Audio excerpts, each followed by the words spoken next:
Olá, tudo bem? Eu resolvi gravar esse curso que foi ministrado ao vivo para o pessoal da Universidade Federal da Bahia e na ocasião nós tentamos gravar, tivemos alguns problemas técnicos e fizemos o curso sem a gravação, ao vivo, sem a gravação. No entanto, eu fiquei de gravar, disponibilizar para eles por meio do YouTube, para que eles possam revisar as aulas, tirar dúvidas e tudo mais, tá? Então é isso que eu estou fazendo aqui agora. A gente vai gravar algumas aulas de econometria básica, tá? Mais focada na prática, né? Nos pacotes, bibliotecas do Python, como baixar as informações via IP-Data, via CVM, e como utilizar essas informações aqui nos modelos. No curso, eu tratei basicamente da econometria de maneira bastante geral, bastante superficial, bastante geral, só para ter uma visão de como ela funciona, né? Qual que é essa interação que você tem entre estatística, economia e tal, mas aprofundamos um pouco mais nos modelos de regressão linear simples e múltipla, regressão linear simples e múltipla, cuidamos dos pressupostos, como avaliar, como testar de maneira gráfica ou por meio de alguns testes, como tratar os dados para que, eventualmente, caso não atendam algum pressuposto, normalidade, heterocedaticidade, ausência de multiplinearidade, o que pode ser feito para que esses dados se tornem aderentes a esses pressupostos, né? Tratamos também da regressão logística binária, regressão logística multinomial, ou seja, quando você tem uma categoria binária na sua variável resposta, ou quando você tem múltiplas categorias na sua variável resposta, né? Trabalhamos também com regressão para dados em painel, regressão para dados em painel multinível, né? Ou seja, o painel convencional, onde você tem lá o indivíduo que é avaliado por determinado período de tempo, né, em várias cross-sections, né, em vários cortes transversais, e também o painel multinível, no qual você consegue aninhar esse indivíduo em determinados contextos. Indivíduos que eu falo pode ser uma pessoa, pode ser uma empresa, pode ser um aluno, né, que está aninhado, inserido em salas de aula, em escola, em setores da economia, em cidades, enfim. Esse é o alinhamento que o multinível trata. Tá? Trabalhamos também em séries temporais, mais basicamente o ARIMA e suas derivações, Sarimax, Sarima, enfim, utilizando o AutoArima para definir quais eram os melhores parâmetros, né? Também fizemos definições manuais dos parâmetros, tudo isso utilizando simplesmente a própria variável defasada, ou utilizando a variável defasada e variáveis exógenas, né? Que é o contexto que você trabalha no Arimax ou no Sarimax, quando você tem sazonalidade. Tá?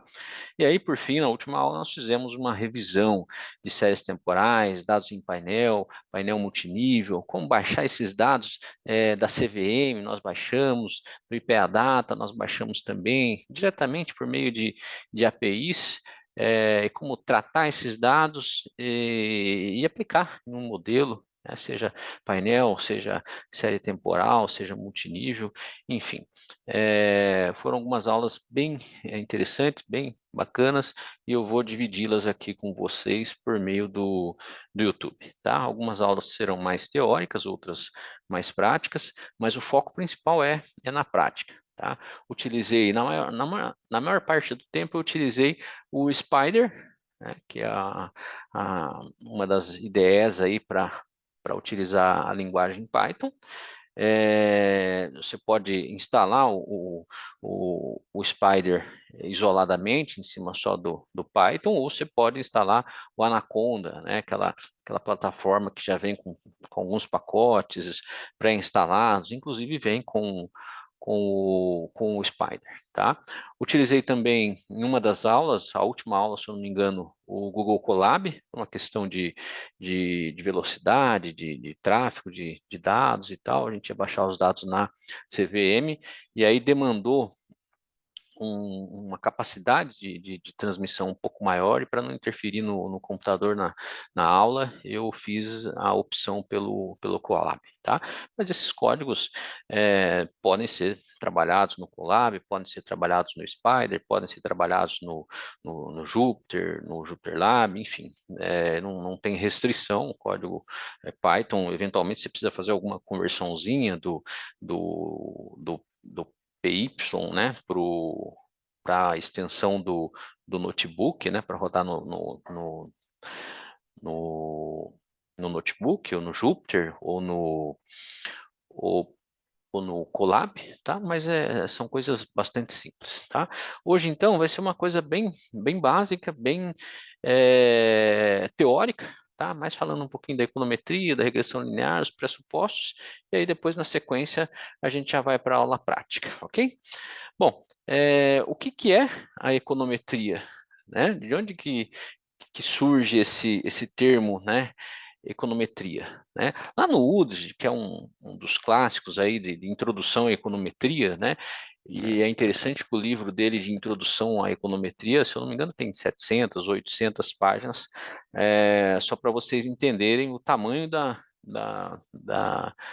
extensão que isso tem, né? É um livro muito interessante, chama Introdução à Econometria, acho que está na 7ª edição, se eu não me engano, e é um livro muito interessante, tá?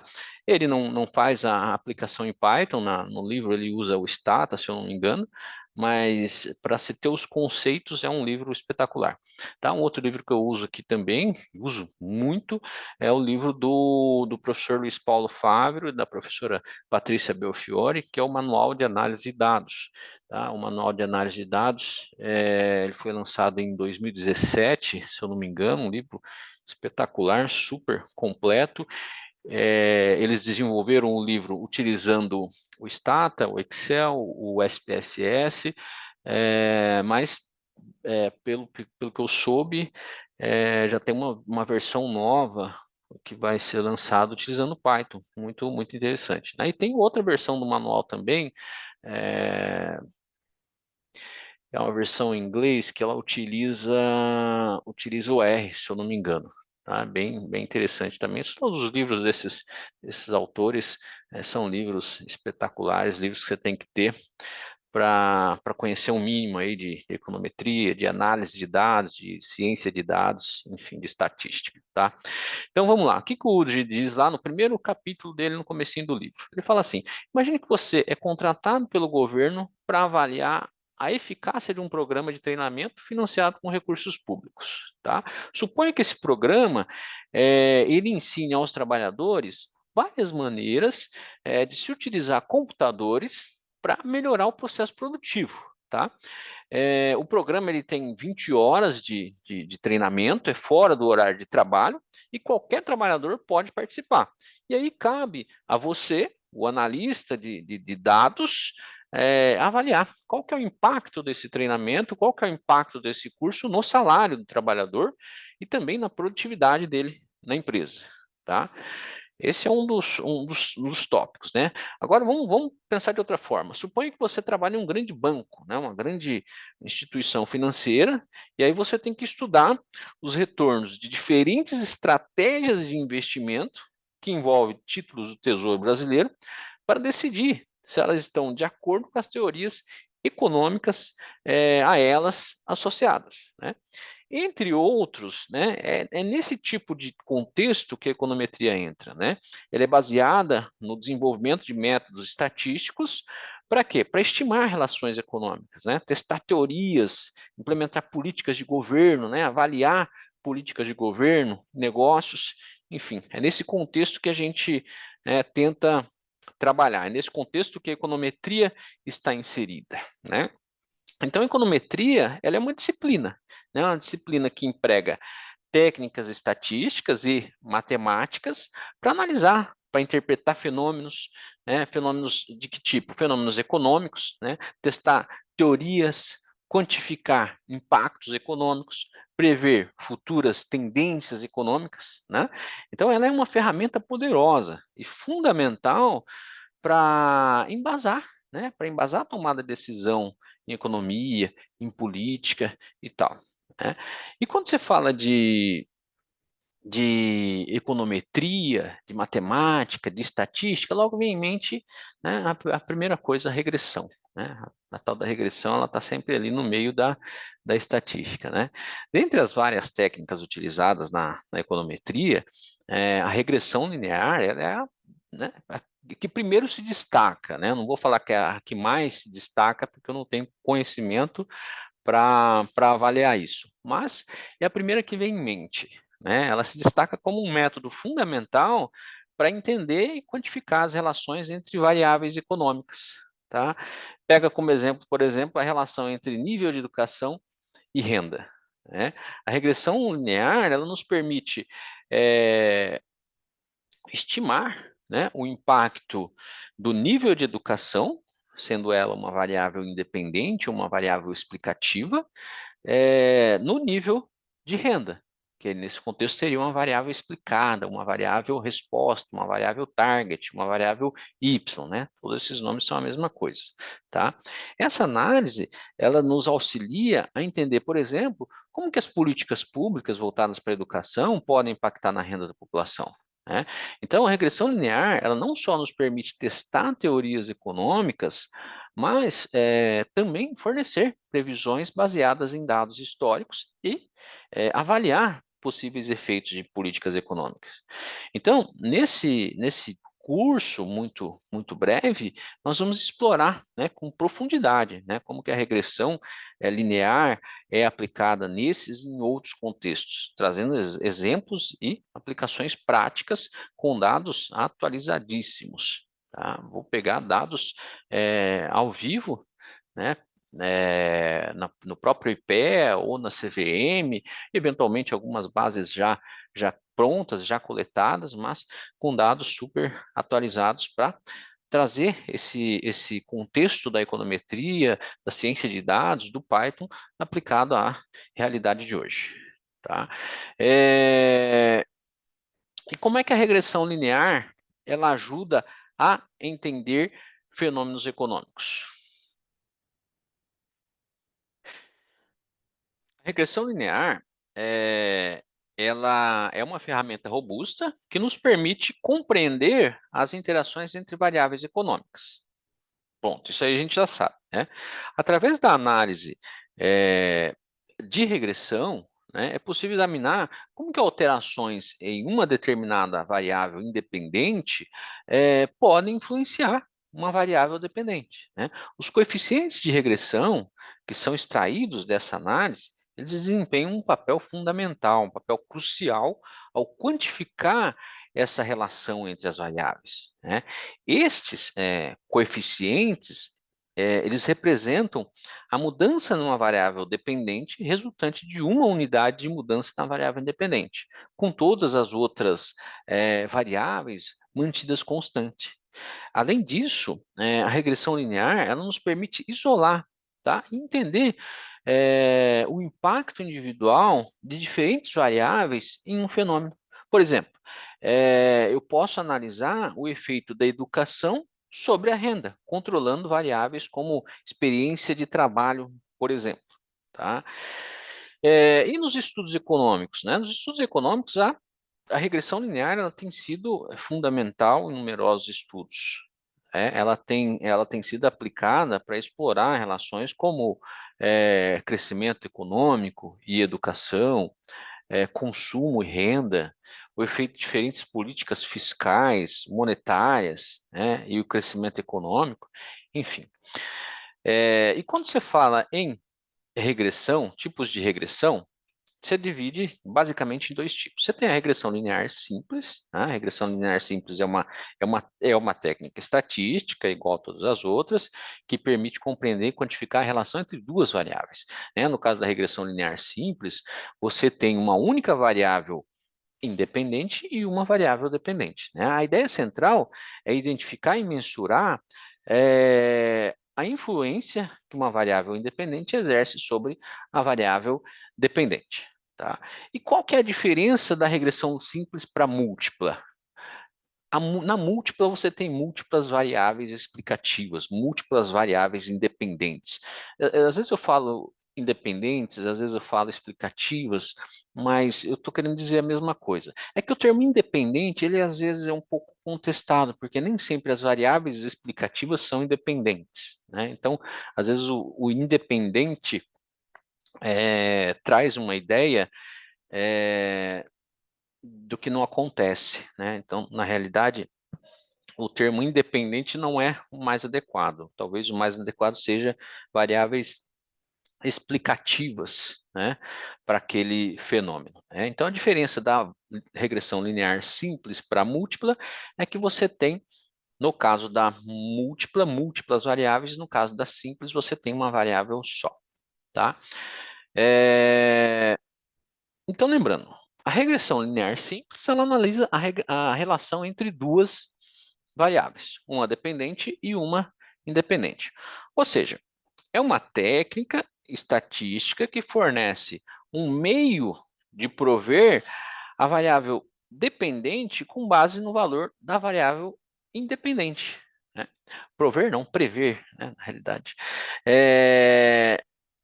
E aí ela tem essa fórmula que é relativamente simples, onde você tem o y sendo explicado por um alfa, por um beta e por um erro, tá? O que isso quer dizer? O y é minha variável dependente, minha variável resposta, a variável que eu quero prever, tá? Aí eu tenho x, que é a minha variável independente, no caso aqui a x1, né? Eu tenho a, que é a constante ou intercepto do meu modelo, tá? O intercepto é aqui onde a minha reta cruza o eixo y, tá?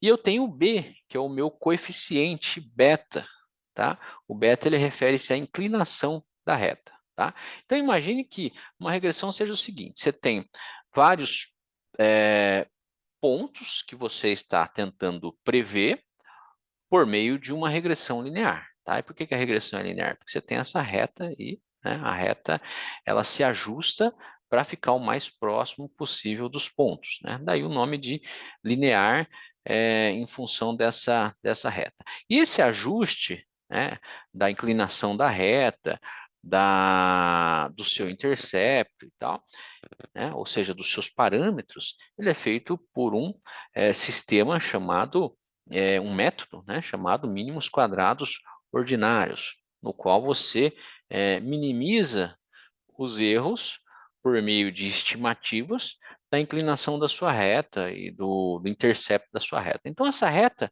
hipoteticamente, né, numa regressão linear, é uma reta única, né, ela se movimenta até ficar mais próxima possível dos seus pontos, né, dos seus valores reais, tá?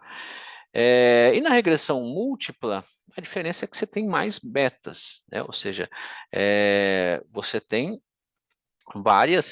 vários ajustes de inclinação para essa reta. E você não tem mais uma reta só, você tem, né, na realidade, um hiperplano, tá?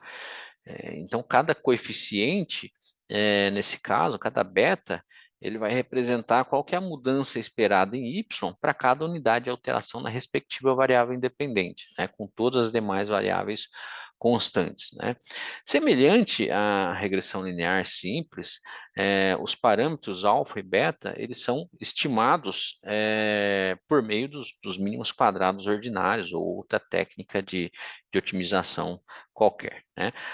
A seleção correta desses parâmetros, né, na análise de regressão linear múltipla, ela é crucial para a acurácia e relevância do modelo, né? Então, você quer um modelo confiável, né? Você tem que fazer a seleção correta desses parâmetros, tá? Os dados para a variável y E X, eles podem vir de diversos contextos, né? Diversos experimentos, né? Coleta de dados por meio de sites, por meio de comportamentos, por meio de entrevistas, né? Por meio de bancos de dados, enfim.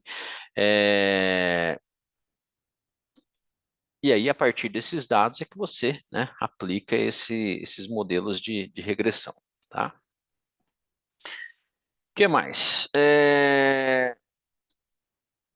E aí, para que isso tudo seja verdade, né, para que esses modelos funcionem adequadamente, você tem os seus pressupostos que devem ser atendidos, tá?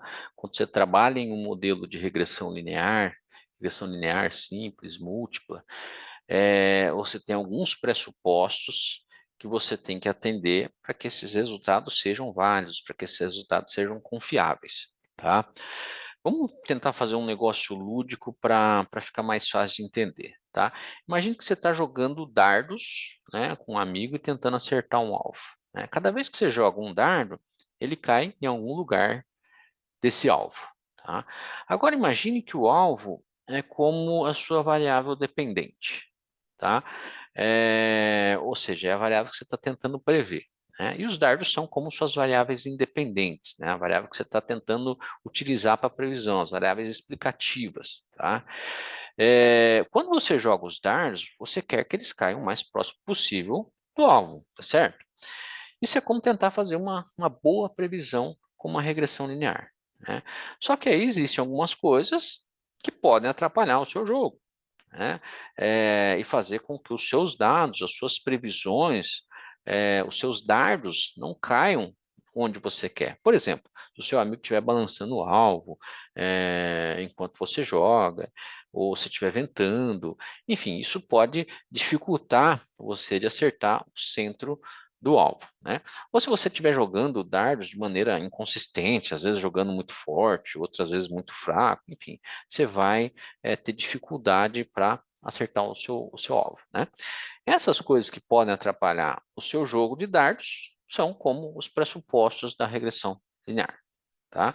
Ou seja, existem algumas coisas que precisam ser verdadeiras para que a sua regressão linear funcione bem e faça boas previsões, tá? Essas coisas são a linearidade, a homogeneidade da variância, a independência dos erros, a normalidade dos erros, né, os erros aderentes a uma distribuição normal e a ausência de multicolinaridade, tá? Vamos lá. Essa aqui é a minha reta de regressão. Lembra aquela outra reta que a gente viu? Essa aqui está até melhor para se ver, para se falar da reta de regressão, né? Então, eu tenho uma reta que eu tenho os pontos que eu quero prever, a distância entre os pontos e a reta são os meus erros, tá? Então, essa distância entre a reta e os pontos são meus erros. Às vezes eu tenho erros grandes, às vezes eu tenho erros menores, às vezes eu não tenho erro, né? Mas notem que nós temos aqui um comportamento linear, ou seja, os meus dados estão distribuídos ao longo de uma reta, né? O que isso significa? Significa que existe uma relação reta entre as variáveis independentes e a sua variável dependente. É como se o caminho que os seus dardos percorressem até o alvo fosse sempre uma linha reta, tá? Então, vamos supor que uma regressão linear é como um jogo de ligar pontos, né, em um gráfico, por exemplo. Agora, imagine que nós temos pontos em um gráfico e queremos encontrar uma linha reta que representa melhor esses pontos. A regressão linear, ela faz exatamente isso. Ela encontra uma linha reta que passa o mais próximo possível de todos os seus pontos, né? E por que que esses pontos têm que ser de maneira linear? Porque se eles eh, não estiverem distribuídos de maneira linear, você não consegue ajustar a reta no contexto desses pontos, né? Imagine que sua distribuição tivesse um formato parecido com esse. Ela cairia daqui para cá, com outros pontos para cá. Vamos supor que aqui eu estivesse com outros pontos, né? Seria difícil eu passar uma reta para alinhar esses pontos aqui, deixando esses de fora, ou alinhar esse, deixando esses de fora, ou passar no meio, aí você teria uma boca de cone aqui que caracterizaria uma heterossedacidade, enfim. Então, por isso que você depende de um comportamento, na maioria das vezes, linear, né? Seja natural para os dados ou que você possa ajustar de maneira a atender esse pressuposto, tá? Então, o primeiro pressuposto da regressão linear é a linearidade, né? O segundo pressuposto é a homogeneidade da variância. O que é a homogeneidade da variância? Né? Quer dizer que a variação dos erros ela é constante ao longo da linha reta, da linha de regressão, né? É como se a distância entre onde onde os seus dardos caem e o centro do alvo fosse sempre a mesma, né? Não importa onde na linha de regressão você esteja olhando, né? Então, por exemplo, notem que aqui eu tenho um intervalo de erros muito parecido com esse intervalo de erros aqui. No entanto, aqui, onde eu tenho o comportamento que eu não quero, de heterossedacidade, os erros eles não se distribuem de maneira homogênea, né? Eles são heterogêneos, tá? Então, a homogeneidade da variância ela significa que quando nós ligamos os pontos no gráfico, com uma linha reta, por exemplo, os pontos eles devem ficar mais ou menos na mesma distância da linha em todos os lugares. Se os pontos estiverem muito espalhados ou muito perto da linha, alguns pontos, pode significar que a relação não é tão precisa, tá? Uma outra questão que a gente tem que atender é a ausência de autocorrelação. Tá? A ausência de autocorrelação significa que cada vez que você joga o seu dardo, ele não afeta onde os outros dardos vão cair. Ou seja, é uma relação independente, né? É como se cada jogada de dardo fosse única, fosse independente das outras, né? Então, a independência dos erros, os erros, eles são como pequenos desvios, né? Que a gente viu lá no gráfico. Os erros são como pequenos desvios, tá? Entre os pontos reais e a linha que a gente encontrou, a linha que a gente estimou, tá? Os erros eles devem ser aleatórios, tá? Eles não devem depender um dos outros, tá? Isso significa que cada ponto no gráfico ele é único, ele é independente, tá? Aqui você tem um comportamento independente e aqui você tem um comportamento autocorrelacionado. Tá? Isso que não pode acontecer, tá? Ah, mas como é que eu avalio isso no meu modelo de regressão? Você pode avaliar graficamente, ou você pode avaliar por meio de testes. Ou você pode, o que é muito comum e mais adequado, avaliar por meio dos dois, tá? Eu faço o teste, observo meus dados e faço também, ploto também um gráfico para observar os meus dados, tá ok? Outro pressuposto deve ser atendido, a normalidade dos erros, né? Isso significa que os erros eles seguem uma distribuição normal, uma distribuição em forma de sino, né? Então, por exemplo, isso aqui é a curva de um histograma onde eu tenho a distribuição dos meus erros, tá? Hipoteticamente. Transferindo lá para a nossa brincadeira dos dardos, é como se a maioria dos dardos caísse muito perto do centro do alvo, tá? Na média, eu acerto todos os dardos próximo do centro do alvo, tá? Alguns caíssem um pouco mais afastados e outros poucos caíssem aqui nas pontas, né? Nas laterais dos, a- do, dos- do alvo, né? Então, o erro, ele não deve se agrupar de um lado nem de outro. Ele deve estar, de certa forma, um pouco mais centralizado, tá? Distribuído dessa forma aqui, ó. Então, eu tenho a maioria dos erros aqui, né, na média. Depois eu tenho um pouco mais aqui. Eu tenho pouquíssimos erros aqui nessa cauda, tá bom? O que mais que eu tenho? Eu tenho que ficar atento para a ausência de multicolinaridade, tá? Nesse sentido, é importante escolher variáveis diferentes independentes para fazer a regressão. Por exemplo, se as suas variáveis estiverem muito relacionadas entre si, pode ficar confuso para a regressão decidir qual variável é mais importante. É. O problema é que a multicolinaridade ela torna muitas vezes as estimativas dos coeficientes dos parâmetros betas, por exemplo, insignificantes, já que cada um pressupõe, por definição, que a variação em y, dada uma variação unitária em x, mantendo-se constantes as demais informações. né? Então, você presume essa independência, mas nem sempre você tem. Ou seja, se duas variáveis independentes elas são fortemente correlacionadas, será muito difícil haver uma variação em uma sem que a outra varie também, tá? É, enfim, se todas essas coisas forem verdadeiras, né, você pode ter certeza que o seu modelo de previsão por meio de regressão linear vai ficar muito interessante. Tá ok? Agora a gente vai para os códigos e essas aqui são as minhas referências. Tá ok? Muito obrigado e até mais.